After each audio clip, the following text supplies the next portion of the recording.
Posiblemente una de las injusticias más grandes de esta vida es que no elegimos el lugar, las condiciones ni las circunstancias en las que nacemos. Mientras unos nacen con todos los beneficios de este mundo que les puede dar, otros nacen sin nada, siendo un reto para miles de personas el enfrentarse al entorno en el que viven. Sin embargo, ¿qué pasa cuando naces en un lugar lleno de pensamientos dogmáticos, al punto que dependiendo de tu género puedes hablar o no, y que todo aparato electrónico esté prohibido, ya que van en contra de la religión de todo el pueblo? Bueno, pues te presento a la Nueva Jerusalén, una comunidad guión secta siendo de las más extremistas de México. Como mujer y descalcitos traías tus pies, buscando a quien contarle tus penas y que te pudiera comprender. Buscando a quien contarle tus penas y que te pudiera comprender. Pero alto, para entender y tal vez juzgar como un pueblito es un tipo de secta, tendré que irme a sus orígenes. Después de ahí abordaremos sus casos más oscuros en los que se ha envuelto ese pueblo. Todo inicia la mañana del 13 de junio de 1973, en el municipio de Purpurarán, en donde una campesina llamada Gavina Sánchez tuvo una visión de la Virgen de Rosario, quien le pedía que ella junto con el sacerdote local iniciaran una cruzada para salvar al mundo de la destrucción. ¿Cómo harían eso? Pues creando una congregación privada, para que todos los que estén dentro de esta congregación sean los únicos que fueran salvados del fin del mundo. Así que después de esta visión, Gavina fue a decirle todo al sacerdote local, Nabor Cárdenas Mejorada, y aunque en un principio se mostró escéptico, después de varias pruebas que le puso, el sacerdote le creyó, tomando la decisión de abandonar la parroquia y empezar a dar ceremonias en el lugar de la aparición. Y como el sacerdote Nabor ya no promovía la religión católica, o bueno, no al menos como establece las reglas de la iglesia, fue excomulgado, ahora siguiendo las órdenes de Gavina, ya que a ella se lo dictaba la Virgen. Con la formación de su nueva religión, el sacerdote excomulgado pasó a llamarse Papá Nabor, y Gavina fue bautizada como Mamá Salomé. Lo interesante de todo esto es que con el pasar de los años se fue creando un pueblo que gira en torno a esta religión. Pero para este tiempo tal vez te estés preguntando, ¿qué diferencia hay entre esta religión con las otras? Y para esto tengo que explicar qué es el Concilio Vaticano II, la cual en muy resumidas cuentas fue una reunión entre el Papa Juan XIII, obispos y líderes de la iglesia en todo el mundo, para modernizar y actualizar la iglesia a los tiempos actuales. Esa reunión tuvo cambios importantes, como que la misa ya no se haría en latín solamente, sino que en el idioma de cada país, ser más flexibles y respetuosos con otras religiones, pero quizás lo más importante es que la iglesia buscaba llevar la palabra de Dios en diversos medios, con motivo de abrirse más al mundo. Sin embargo, se sabe que Papá Nabor se oponía tajantemente a estas nuevas ideas, aun cuando era sacerdote. Él quería mantener los ritos tradicionales del Concilio de Trento, que tuvieron origen en 1545. Este concilio se basó en fortalecer la disciplina dentro de la iglesia, que la misa fuera solamente en latín y negar cualquier idea protestante. Luego de crear la iglesia católica tradicional de la ermita, se construyó con dos bases, siendo los concilios anteriormente mencionados, más las normas y parábolas que supuestamente la Virgen del Rosario les revelaba a las personas elegidas, conocidas como videntes o portavoces. Ya después de la muerte de Mamá Salomé en 1982, Papá Nabor eligió a otra vidente, siendo Mamá María de Jesús, y en los últimos años la interpretación ha sido heredada. Obviamente, como cualquier otra secta, ha habido interpretaciones del fin del mundo en reiteradas ocasiones, que está de más decir que no se cumplieron. La primera siendo en 1980, luego en 1988 y después para los 2000, lo cual ha sido un duro golpe para esta religión, ya que el único propósito que tiene la Nueva Jerusalén es salvarse del apocalipsis.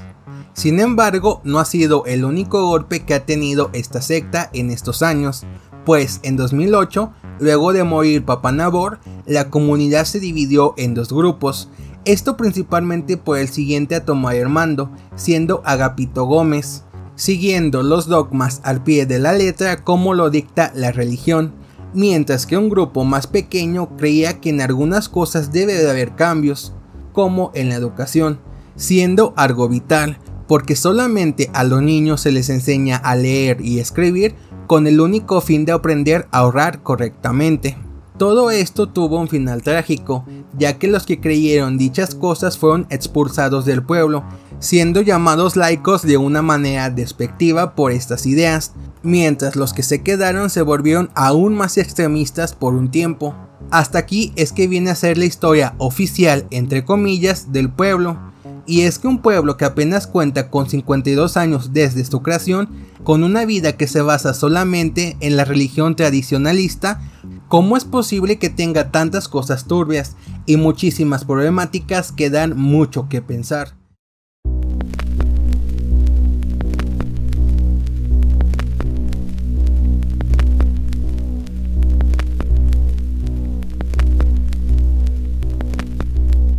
Quedando el dicho de pueblo chico, infierno grande, más que perfecto para este caso. Esto porque desde sus inicios los seguidores han manchado de sangre sus manos, ya que supuestamente el dueño de los terrenos donde ahora es la Nueva Jerusalén desapareció. Aunque otros más osados dicen que los propios miembros de la religión lo matarían a golpes, pero esto último es más que un rumor que otra cosa. Lo que sí está documentado es que en 2012 los pobladores de la Nueva Jerusalén destruirían 2 escuelas que había hecho el gobierno en dicho lugar, al punto de dejar en ruinas dichas instalaciones, mientras recitaban la siguiente alabanza: si eres soldado de Cristo, nunca vencido serás, y al demonio que anda listo, batalla le formarás. El motivo de todo esto fue porque la vidente en turno llamada Catalina les ordenaría destruir esta escuela, ya que en un futuro les causaría un conflicto interno a la comunidad.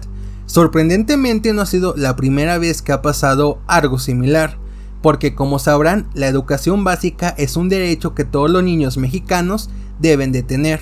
Sin embargo, desde la creación de la Nueva Jerusalén ha sido un tira y afloja entre el gobierno con los pobladores. Esto porque desean que solo se impartan clases únicamente enfocado a su religión, mientras que el gobierno da un plan de estudios totalmente laico y enfocado a diversas materias. Incluso varios maestros que ha mandado el gobierno temían tener alguna represalia por los propios pobladores, pero esto no les importó, ya que su vocación pesaba más e impartían clases casi que a escondidas, porque cualquier formación que no sea enfocada a su religión está mal vista en todos los sentidos, culminando todo estudio formal en 2012, después de la destrucción de ambas instalaciones anteriormente mencionadas, solo para poco después crear unas nuevas escuelas a 3 kilómetros fuera de la ciudad, ahora contando con educación media superior, pero quedando la destrucción de las aulas totalmente impune, teniendo una resolución muy poco satisfactoria, ya que en algún momento detuvieron a una persona llamada Cruz Cárdenas, siendo señalado como el principal culpable de la destrucción de las escuelas, pero fue liberado a los meses siguientes, esto por las miles de manifestaciones que hicieron en el pueblo. Por otra parte, los pobladores de la Nueva Jerusalén crearon su propia escuela, llamada Monseñor Nabor Cárdenas. En esa escuela, con apenas 2 aulas, se les enseña a leer, escribir y contar a los niños, pero el resto de la información que se imparte se centra únicamente en la historia de la comunidad, de la Virgen del Rosario y de sus apariciones, evitando todo tema que no les llegue a convenir.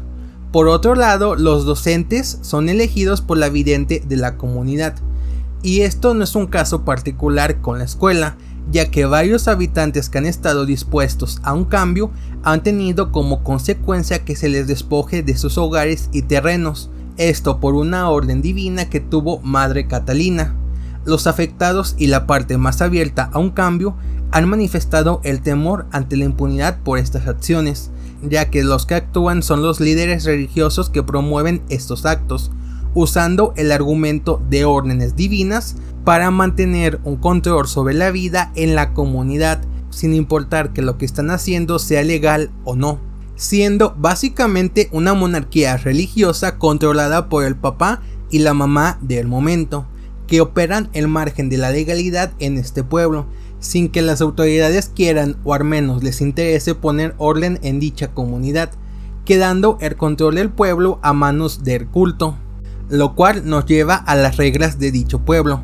Como ya vimos, la educación es algo que, si bien no está prohibido, es muy mal visto, siendo una de las miles de cosas que no están del todo aceptadas en el culto. De las más alarmantes son los servicios médicos, así como las vacunas, siendo un pueblo que es totalmente antivacunas, como también eliminar cualquier placer mundano desde las bebidas alcohólicas hasta las relaciones sexuales, a excepción que sea con el fin de procrear. Después de la muerte de Papá Nabor, el pueblo tomó una posición aún más conservadora, prohibiendo el fútbol. Esto porque la pelota hacía alusión al mundo por su forma esférica. Afortunadamente quitaron esa regla con el pasar de los meses, pero quizás lo más raro es que ha habido momentos en los que se establece un tipo de toque de queda, en la que nadie puede salir sin permiso, lo cual es sumamente raro. Por si no fuera poco el control que se tiene hacia los pobladores, también cuentan con un código de vestimenta, siendo falda que cubren toda la pierna y un velo en el cabello para las mujeres, mientras que a los hombres solamente se les pide no tener el cabello largo, ni nada que los haga ver afeminados. Quizás por este momento te preguntes de qué vive el pueblo, ya que aunque sean 3000 personas, es imposible que esta comunidad sea un sistema aislado, así que es necesario que haya alguna entrada de capital, aunque esta sea poca, y fuentes como el comercio son acciones mínimas en dicho pueblo. Y agárrense, que aquí es donde se pone muy turbio el asunto. Y esto porque el pueblo en diversas ocasiones se le ha señalado de tener supuestos nexos con el crimen organizado, como que usan el pueblo para el tráfico de diversas cosas, pero esto siendo más un rumor que otra cosa. Lo que sí se sabe es que, como cualquier secta, en algún momento se llega a corromper.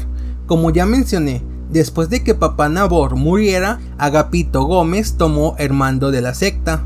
Fue entonces cuando se hicieron una muralla alrededor del pueblo, contando con guardias en las entradas que prohibían el paso a gente externa a la comunidad. Y si bien no se sabe si toda la comunidad estaba consciente y de acuerdo con lo que hacía Agapito Gómez, la verdad es que esa persona usó sus influencias de manera malintencionadas, ya que supuestamente controlaba un grupo de seguridad personal, los cuales estaban armados, llamándolos los Guardianes Celestiales, siendo los principales encargados de desaparecer y eliminar a todos los que estuvieran en contra de las ideas o acciones de Agapito, con el motivo de que son sospechosos del mal.